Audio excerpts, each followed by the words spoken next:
Hello everyone, welcome to my channel. So guys, आज जो है हम बात करेंगे शेड्यूल्स के बारे में कि जो हमारे कॉन्स्टिट्यूशन में जो 12 शेड्यूल्स हैं। सबसे पहले तो आपको ये याद होना चाहिए कि कॉन्स्टिट्यूशन में कितने शेड्यूल्स के बारे में बताया गया है। तो टोटल 12 शेड्यूल्स हैं। तो ये क्या है, इनके बारे में हर चीज़ मैं डिटेल में बाद में पढ़ाऊँगी, लेकिन अभी मैं सिर्फ शॉर्ट फॉर्म बता रही हूँ, जो शॉर्टकट है इनको याद करने के लिए। किसको? शेड्यूल्स को। क्योंकि लोग बहुत कंफ्यूज हो जाते हैं कि शेड्यूल 1 में क्या है, सेकंड में क्या है, थर्ड में क्या है। और छोटे लेवल के जो एग्ज़ाम होते हैं एसएससी डीएसएसबी में, तो इनमें तो डायरेक्ट पूछ ले जाता है कि इस शेड्यूल में किसके बारे में बताया गया, या फिर आपको एक वो दे देंगे कि लिस्ट के बारे में किस शेड्यूल में बताया गया है। तो जैसे हमें पता है कि 7th शेड्यूल में हमें लिस्ट के बारे में पता है। तो ये कैसे आपको याद रखना है कि एकदम से अगर वन लाइनर में आपसे क्वेश्चन पूछ दिए जाएँ तो वो आप कैसे हैंडल करोगे, उसको कैसे टैकल करोगे। और थोड़ा बहुत मैं डिटेल में अभी इसमें बताऊंगी। 5 से 6 मिनट की वीडियो चलेगी ये, इससे ज़्यादा अगर जब मैं पॉलिटी स्टार्ट करवाऊंगी तो उसमें मैं ये डिटेल्स में करवाऊंगी, ठीक है। तो पहले तो मैं यहाँ पे डायग्राम्स बनाऊंगी इस एरिया में, ताकि आपको जो है अपने नोटबुक में बना लेना कि कैसे रिमाइंड रखेंगे। देखिए, फर्स्ट शेड्यूल आपको ध्यान रखना है, इसमें हमें यूनियन टेरिटरी और स्टेट्स के बारे में बताया है। तो फर्स्ट यानी कि आप एक तरीके से देख सकते हैं कि एक का मतलब भी तो यूनियन ही हुआ ना।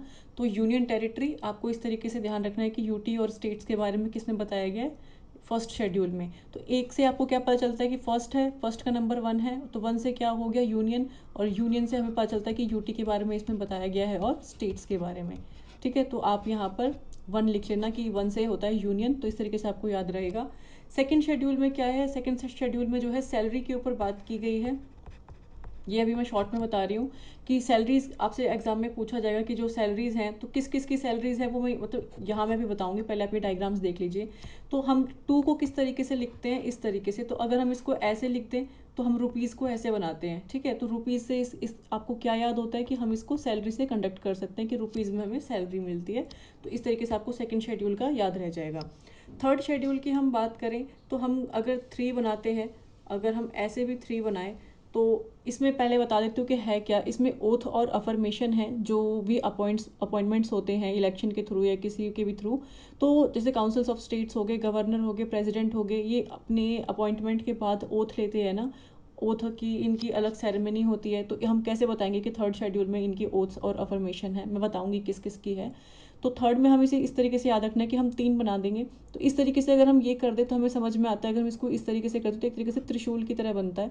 तो ये थोड़ा इंडियन कल्चर के बारे में है, तो आपको इस तरीके से ध्यान रहेगा कि हमें ओथ लेनी होती है इसमें, ठीक है।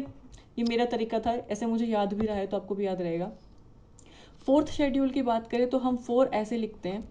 तो हम इसको हम सीट से भी हम अगर हम इसको इस तरीके से बना दें, ठीक है, तो आपको एक याद रहेगा कि सीट के बारे में है फोर्थ जो है।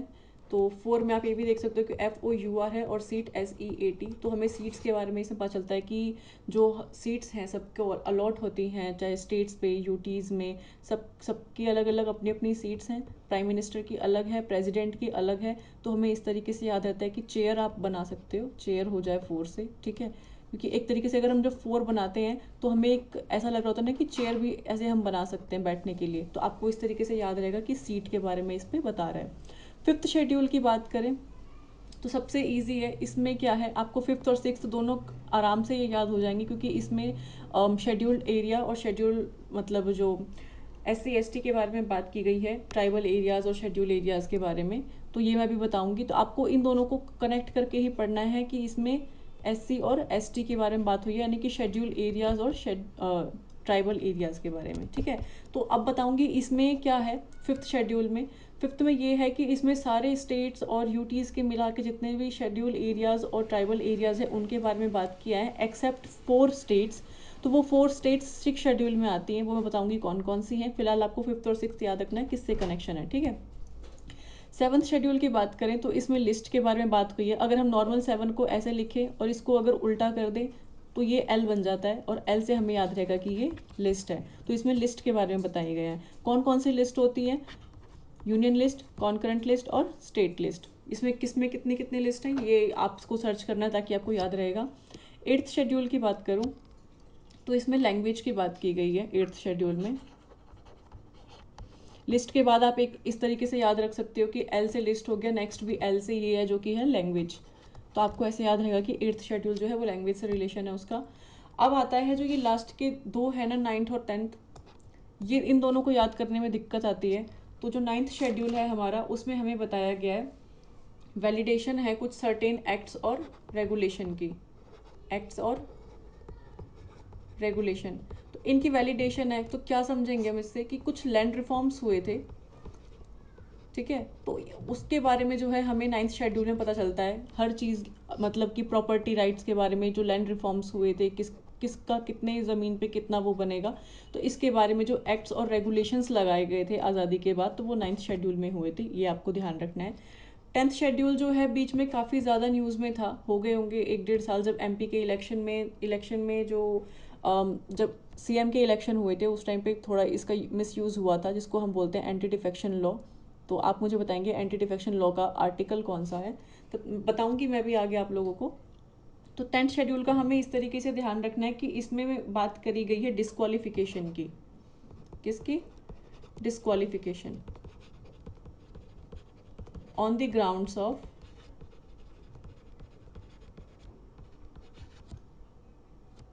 डिफेक्शन। तो इसका मतलब क्या है, अभी मैं कंप्लीट करवाऊंगी ये। 11th शेड्यूल की अगर हम बात करें, 11th और 12th भी रिलेशन में है। 11th शेड्यूल में हम पंचायत के बारे में बात करते हैं, रूरल गवर्नमेंट के बारे में, लोकल गवर्नमेंट जो होती है, पंचायती राज। और 12th शेड्यूल में हम म्यूनिसिपैलिटीज़ की बात करते हैं। तो ये मैंने आपको बता दिया, इस तरीके से आपको आराम से याद हो जाएंगे। ये दोनों भी लिंक है, 5th 6th का लिंक है SC ST से। तो इस तरीके से आपको हल्का हल्का एकदम से दिमाग में याद हो जाएगा कि हाँ ये चीज़ है। अब अगर मैं डिटेल में आपको फर्स्ट आर्टिकल बताऊँ, थोड़ा बहुत ही डिटेल में करवाऊँगी अभी। तो इसमें क्या है, इसमें यूटी और स्टेट्स के बारे में बताया गया है फर्स्ट शेड्यूल में। तो फर्स्ट शेड्यूल में आपको पता होना चाहिए कि सभी स्टेट्स के बारे में और यूटीज़ के बारे में इंफॉर्मेशन दी गई हैं, उनके बारे में एक्ट्स और रेगुलेशंस है कि वो किस तरीके से रन करेंगे। तो फर्स्ट में ज़्यादा कुछ है नहीं, आपको बस इतना ही ध्यान रखना है। सेकेंड शेड्यूल की हम बात करें तो इसमें क्या कहते हैं, एक सेकेंड।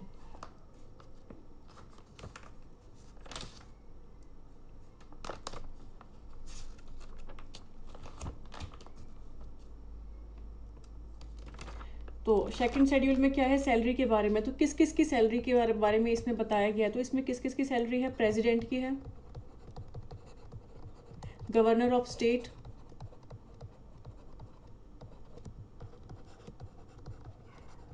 ठीक है, गवर्नर ऑफ स्टेट आ गए इसमें। और कौन कौन आएंगे, देखिए आर्टिकल्स भी बहुत सारे हैं, मैं वो साथ साथ लिखती चली जाऊंगी। और काउंसिल्स ऑफ स्टेट्स आ गए, मैंने ऐसे लिख दिया COS, ठीक है, काउंसिल ऑफ स्टेट्स, मिनिस्टर्स जितने हो जाते हैं, स्पीकर्स हो गए, डेप्यूटी स्पीकर्स हो गए, डेप्यूटी स्पीकर्स हो गए, चेयरमैन हो गए, डेप्यूटी चेयरमैन हो गए। तो इन सब के बारे में, हाई कोर्ट के जज और सुप्रीम कोर्ट के जज, तो इनके बारे में इनकी सैलरीज डिसाइड है इसमें। तो ये चीज़ आपको ध्यान रखनी है। और ये 5 पार्ट्स में है, ABCDE करके। तो उन सब का मैंने आपको इकट्ठा करवा दिया है, बाकी छोटे लेवल के एग्जाम में इतनी डिटेल में क्वेश्चन आता नहीं है, ठीक है। एक चीज़ और इम्पॉर्टेंट ध्यान रखना है इसमें कि इसमें कैग की सैलरी के बारे में भी बात की गई है, और ऑडिटर जनरल की ऑफ इंडिया के बारे में बात की गई है, ठीक है। तो ये आपको ध्यान रखना है। Controller and auditor general of India, इनके बारे में इसमें बात की गई है, इनकी सैलरी के बारे में। अब आते हैं हम थर्ड में, जिसमें मैंने बताया था कि ओथ है, ओथ एंड अफर्मेशन। तो थर्ड शेड्यूल में क्या है कि जितने भी अपॉइंटमेंट्स होते हैं, चाहे वो इलेक्शन के थ्रू हो, या प्रेसिडेंट के द्वारा हो, या गवर्नर के द्वारा हो, तो उस अपॉइंटमेंट्स में जो ओथ दिलाई जाती है और अफर्मेशन होती है, तो उसके बारे में बताया गया है कि कौन किसको ओथ दिलाएगा, ठीक है। जैसे कि मान लो कि प्रेसिडेंट के इलेक्शन होते हैं, तो उनको चीफ जस्टिस ऑफ इंडिया जो है वो प्रेसिडेंट को ओथ दिलाते हैं, प्राइम मिनिस्टर को कौन ओथ दिलाता है ये हमें पता होना चाहिए। तो कौन किसको ओथ दिलाएगा, किसके अंडर कितने काम करेंगे, तो इस तरीके से इसमें शेड्यूल में, थर्ड शेड्यूल में बताया गया है। तो आई थिंक इतना इंपॉर्टेंट होगा आप लोगों के लिए, इसमें बस इतना ही थर्ड शेड्यूल में आपको याद रखने की ज़रूरत है। अगर फोर्थ शेड्यूल की हम बात करें, तो इसमें सीट के बारे में बात है, जितने भी काउंसिल्स ऑफ स्टेट्स हैं उनकी सीट के बारे में इसमें बात की गई है। तो सीट्स आप इस तरीके से 4 बनाओगे तो आपको लगेगा कि एक चेयर टाइप है, आप इस पर बैठ रहे हो। तो फोर्थ शेड्यूल को आप इस तरीके से याद रख सकते हो कि सीट के बारे में बात की है। तो इसमें आर्टिकल कौन से आ जाते हैं फोर्थ शेड्यूल में, पहले मैं आर्टिकल भी लिखवा देती हूँ कॉन्स्टिट्यूशन के। तो इसमें आते हैं आर्टिकल 4 का 1 क्लॉज, और आर्टिकल 80 का सेकंड क्लोज, ठीक है। पीछे भी शेड्यूल कंप्लीट करवा देती हूँ। थर्ड की हम बात करें, तो थर्ड शेड्यूल में कितने आर्टिकल्स आते हैं मैं यहाँ लिख देती हूँ। थर्ड शेड्यूल्स में आर्टिकल्स आते हैं 75 का 4 क्लोज, 99, 124 का 6th क्लॉज। इतना डिटेल में नहीं याद रखना, बस मैं बता रही हूँ। जैसे जिन जिन के मैंने नाम लिए ना, कैग के बारे में आ गया तो 148 आ गया, ठीक है, 164 आ गया, तो आप बस हल्की हल्की नज़र मार लेना। 188 आर्टिकल और 219 आर्टिकल, तो ये सारे किस में आ गए, थर्ड में। और अब अगर हम सेकंड की बात करें, सेकंड शेड्यूल की, तो सेकंड शेड्यूल में भी काफ़ी सारे हैं। मैं कलर का चेंज कर लेती हूँ।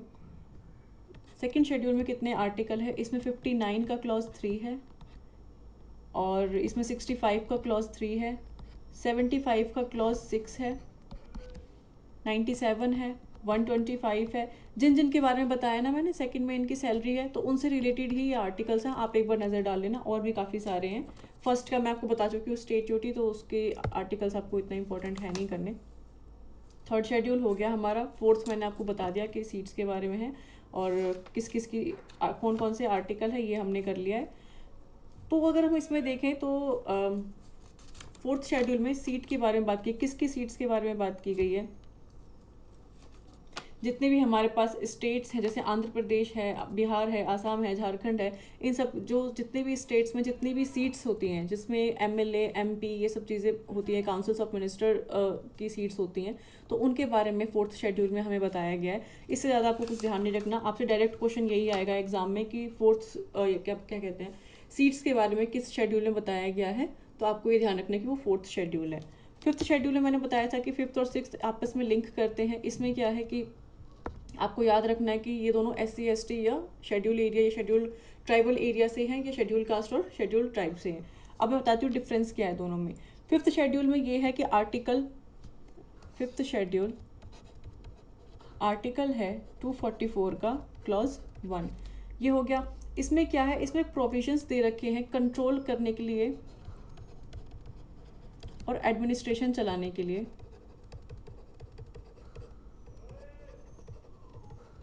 कहाँ पे, of schedule areas and schedule tribes को। तो यानी कि जहाँ पर भी शेड्यूल एरियाज़ हैं और जहाँ पे शेड्यूल ट्राइब्स रहते हैं, उस एरिया के कंट्रोल और एडमिनिस्ट्रेशन को चलाने के लिए फिफ्थ शेड्यूल में बताया गया है। लेकिन यहाँ पर जो है एक्सेप्ट 4 रीजंस है। कौन से 4 जगहों को इसमें इंक्लूड नहीं किया है, तो वो 4 जगह हैं आसाम, ठीक है, मेघालय, मेघालय के बाद आता है त्रिपुरा, और त्रिपुरा के बाद आता है मिजोरम। तो फिफ्थ शेड्यूल में हमें हर जगह के शेड्यूल एरियाज़ और शेड्यूल ट्राइब के बारे में बताया गया है, लेकिन ये 4 जगहों के 4 स्टेट्स के बारे में नहीं बताया गया है। तो इन 4 स्टेट्स के बारे में कहाँ बताया गया है, तो वो सिक्स्थ शेड्यूल में बताया गया है। होप आप लोगों को ये डिफरेंस समझ में आ गया कि फिफ्थ शेड्यूल में एडमिनिस्ट्रेशन और कंट्रोल करने के लिए कि किस तरीके से वहाँ पे चलाया जाएगा शेड्यूल एरियाज़ और ट्राइबल्स को, उसके बारे में फिफ्थ शेड्यूल ने बताया है। लेकिन फिफ्थ शेड्यूल में 4 स्टेट्स को छोड़ा गया है, वो 4 स्टेट्स को सिक्स्थ शेड्यूल में कंप्लीट किया गया है। तो आसाम, मेघालय, त्रिपुरा और मिजोरम, ये 4 स्टेट्स हैं। इसको हम कैसे पढ़ सकते हैं, शॉर्ट फॉर्म में आप याद रख सकते हो AMTM, ठीक है, या ATMM। आप ATM पढ़ते हो, ATM मान लिया, 2 M है, 1 M और लगा दो, तो आप इस तरीके से याद कर सकते हो कि ये 4 स्टेट्स हैं, ठीक है। तो सिक्स शेड्यूल का भी मैंने आपको करवा दिया कि सिक्स में ये तीनों हैं। सिक्स का जो आर्टिकल है, एक सेकेंड में चेंज कर देती हूँ, इसके आर्टिकल आ जाएंगे, आर्टिकल नंबर 244 का सेकंड क्लॉज, और आर्टिकल आ जाएगा 275 का फर्स्ट क्लॉज। होप आपको राइटिंग क्लियर होगी। और फिफ्थ शेड्यूल की हम बात करें तो इसमें आर्टिकल मैंने बता दिया है 244 का 1 क्लॉज। तो इतना ही है इसमें, इससे ज़्यादा कुछ नहीं है। और आपको ये ध्यान रखना है कि जो एडमिनिस्ट्रेशन और कंट्रोल है ट्राइबल एरियाज़ का सिक्स्थ शेड्यूल में, वो आसाम, मेघालय, त्रिपुरा और मिजोरम के बारे में बताता है, ठीक है। बस इतना ही ध्यान रखना है, एग्जाम में इससे ऊपर कुछ पूछा नहीं जाएगा। नेक्स्ट शेड्यूल आते हैं हमारे 7th शेड्यूल, जिसमें मैंने लिस्ट के बारे में आपको बताया था। कौन कौन सी लिस्ट होती हैं, लिस्ट होती है कॉन्करेंट लिस्ट, यूनियन लिस्ट और स्टेट लिस्ट। तो कॉन्करेंट लिस्ट वो लिस्ट होती हैं जिसमें हमें जिसमें जो उस लिस्ट के अंदर स्टेट और क्या कहते हैं और सेंटर दोनों मिलके चलाते हैं। जैसे मान लीजिए ये यूनियन हो गया, यूनियन लिस्ट यानी कि सेंटर की लिस्ट हो गई, ये कॉन्करेंट लिस्ट हो गई, और ये स्टेट की लिस्ट हो गई। तो जो जो चीज़ें यूनियन लिस्ट पे है उस पर सेंटर का कंट्रोल होगा, जो जो चीज़ें स्टेट लिस्ट के अंदर हैं वो स्टेट रन करेगी, और जो चीज़ें कॉन्करेंट लिस्ट में हैं वो कॉन्करेंट लिस्ट मतलब यूनियन और स्टेट मिलकर उस चीज़ को रन करेंगे, दोनों का कंट्रोल होगा उस पर। तो ये आपको ध्यान रखना है। अब कमेंट सेक्शन में आप गूगल से सर्च करके लिखेंगे कि यूनियन लिस्ट में कितने सब्जेक्ट्स हैं, कॉन्करेंट लिस्ट में कितने सब्जेक्ट्स हैं, और स्टेट्स में कितने सब्जेक्ट्स हैं। लास्ट अमेंडमेंट हुआ था कॉन्करेंट लिस्ट में, तो स्टेट सब्जेक्ट से कॉन्करेंट सब्जेक्ट्स में 5 आइटम्स गए थे, 5 सब्जेक्ट्स गए थे। वो 5 सब्जेक्ट्स किस अमेंडमेंट के द्वारा गए थे ये भी मुझे आप कमेंट सेक्शन में सर्च करके बताएंगे, तो ताकि आप लोगों को वो याद रहेगा। बाकी नेक्स्ट वीडियो जब मैं लेकर आऊँगी उसमें मैं कंप्लीट करवाऊँगी। 8th शेड्यूल की हम बात करें तो इसमें लैंग्वेज के बारे में बताया। तो कौन सी लैंग्वेज के बारे में बताया, ये बहुत सारी अलग अलग लैंग्वेज है जिसमें बोडो, मैथिली, ठीक है, ये सारी चीज़ें हैं उसमें। तो आपको इस तरीके से याद रखना है। जैसे आसामीज़ हो गई, बंगाली, बोडो, डोगरी, गुजराती, इस तरीके से काफ़ी सारी लैंग्वेजेस हैं इसमें जो ऐड करी गई थी 8th शेड्यूल में। तो लिस्ट से एल लैंग्वेज आपको नेक्स्ट याद रखना है, तो इस तरीके से आपको ये याद रहेगा। 9th शेड्यूल की बात करते हैं। इसमें एक्ट्स और रेगुलेशन के बारे में बताया था, मैंने आपको बता दिया था। जैसे बिहार के लैंड रिफॉर्म्स एक्ट्स हैं उसके बारे में है। प्रॉपर्टी राइट्स हो गए मध्य प्रदेश के, मतलब कोई भी अबॉलिशन नहीं करेगा प्रॉपर्टी राइट्स जिस तरीके से बांटे गए थे उस टाइम पे। तो इसमें इससे ज़्यादा कुछ नहीं है। इसके आर्टिकल हैं 31B, ये आपको ध्यान रखना है, ठीक है। ये हो गया हमारा। अब 10th शेड्यूल की हम बात करेंगे। 10th में मैंने बताया था एंटी डिफेक्शन लॉ के बारे में है, उसका आर्टिकल आप कमेंट सेक्शन में लिखेंगे, बट मैं यहाँ लिख देती हूँ फिर भी। तो 10th शेड्यूल में डिस्क्वालिफिकेशन है on the ground of defection. इसका मतलब ये होता है कि मान लीजिए कोई भी मेंबर ऑफ पार्लियामेंट या कोई भी इलेक्शन के थ्रू जीत कर आता है और बाद में जीतने के बाद वो अपनी उस पार्टी को छोड़ के दूसरी पार्टी ज्वाइन कर लेता है, तो उसको डिस्क्वालीफाई कर दिया जाएगा on the grounds of defection. कि मतलब आपने उस पार्टी का सपोर्ट लिया किस लिए, सिर्फ जीतने के लिए, और जब आपको जीत मिल गई तो आपको अपने आप को विद इन 6 मंथ्स आपको अपने आप को उस लोकसभा में आपको खुद को प्रूफ करना होगा कि आपके पास एक मेजॉरिटी पार्टी है और आपको किसी न किसी पार्टी में, तो उस टाइम पे अगर आप जीतने के बाद अपनी कोई पार्टी छोड़ देते हो और दूसरी पार्टी को ज्वाइन कर लेते हो, तो इसका मतलब ये है कि आपको डिस्क्वालीफाई कर दिया जाएगा, ठीक है। तो इसका आर्टिकल क्या है, आर्टिकल 102 का सेकेंड क्लॉज और आर्टिकल 19 का 191 का सेकेंड क्लॉज। तो ये हो गया। अब 11th शेड्यूल की हम बात करें जिसमें आते हैं पंचायती राज। तो इसमें क्या इंपॉर्टेंट है पंचायती राज में, कि इसमें पंचायत को कैसे चलाना है। जैसे हमें पता है कि ये आया था 73rd और 74th अमेंडमेंट एक्ट में, म्यूनसिपैलिटीज़ आई थी 74th अमेंडमेंट एक्ट में। तो ये कब हुआ था ये आप मुझे बताना। तो 1992 में ये अमेंडमेंट आया था, दोनों में ही। और जब इनको चलाया गया, मतलब आया तो 1992 में था लेकिन रनिंग में ये आए थे 1993 में, दोनों इकट्ठे ही चले थे। तो 73rd हुआ था पंचायत के लिए और 74th हुआ था म्यूनिसिपैलिटीज़ के लिए। तो कुछ सब्जेक्ट्स इसमें भी डाले गए हैं कि पंचायत के कंट्रोल में क्या होगा, जैसे रूरल हाउसिंग हो गई, विलेज हो गया, फ्यूल फोर्डर। तो क्वेश्चन कैसे आता है कि जो शेड्यूल 11 है उसमें पंचायत के बारे में बात की गई है, तो इसमें पंचायत के आपके कुछ सब्जेक्ट्स दे दिए जाएंगे कि इनमें से कौन से हैं चीज़ें।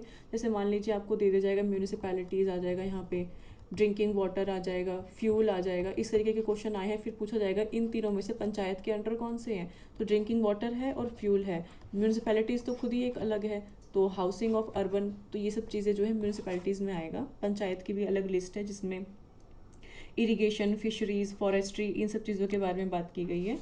और 12th शेड्यूल में आए तो ये म्यूनिसिपैलिटीज़ के बारे में बताता है। इसका आर्टिकल है 243W और पंचायत का है 243G। इतना आपको याद रखना है, शेड्यूल आपको अच्छे से याद रह जाएंगे। और डिटेल में जब हम सारे के सारे वो आर्टिकल्स पढ़ेंगे तब हम इनका भी जिक्र आएगा उसमें। तो आज के लिए इतना ही काफ़ी है, वीडियो वैसे भी लंबी होगी, मुझे लगा था 5 मिनट में कंप्लीट हो जाएगी। So thank you.